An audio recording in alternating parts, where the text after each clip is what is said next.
وہ کون سے استاذ ہیں جن کا یہ دعویٰ ہے کہ میرے سارے کے سارے شاگرد کامیاب ہوئے ہیں؟ اس دنیا کے اندر کوئی اور استاد نہیں ہے جو یہ دعویٰ کرے کہ میرے سارے کے سارے شاگرد کامیاب ہیں۔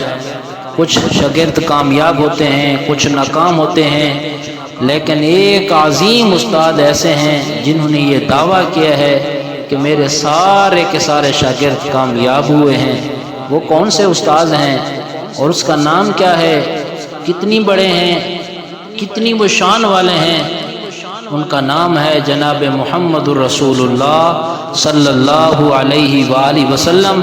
یہ واحد وہ استاذ ہیں جو یہ دعویٰ کر سکتے ہیں، اور انہوں نے دعویٰ کیا ہے کہ میرے سارے کے سارے شاگرد کامیاب ہیں۔ وہ ابو بکر ہو کامیاب ہے، وہ عمر ہو کامیاب ہے، وہ عثمان ہو کامیاب ہے، وہ علی المرتضیٰ ہو وہ کامیاب ہے، وہ امیر معاویہ ہو وہ کامیاب ہے، حسن و حسین ہوں، عبداللہ ابن عمر ہوں، عبداللہ بن زبیر ہوں، عمار ہوں، یاسر ہوں یا بلال ہوں، رضوان اللہ تعالی علیہم اجمعین، یہ وہ شاگرد ہیں کہ جناب محمد رسول اللہ صلی اللہ علیہ وآلہ وسلم نے فرمایا کہ میرے سارے کے سارے شاگرد، سارے کے سارے صحابہ وہ کامیاب ہیں۔ کیوں نہ فرماتے؟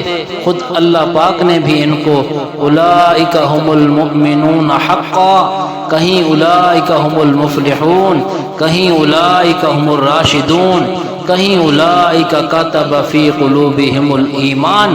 قرآن پاک کے اندر بھی ان کو مختلف انداز کے ساتھ ان کی تعریف کر کے، ان کو کامیاب کہہ کے اللہ پاک نے بھی ان کی تعریف کی ہے۔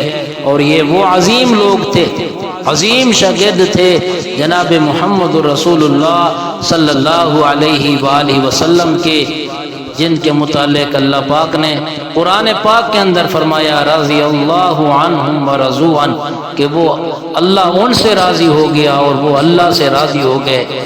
ایسے شاگرد ایک عظیم استاذ جناب محمد رسول اللہ صلی اللہ علیہ وآلہ وسلم کے یہ شاگرد ہیں، یہ جماعت صحابہ ہے رضوان اللہ تعالی علیہم اجمعین۔ اللہ پاک ہمیں ان صحابہ کی راہوں پہ چلنے کی توفیق نصیب فرمائے۔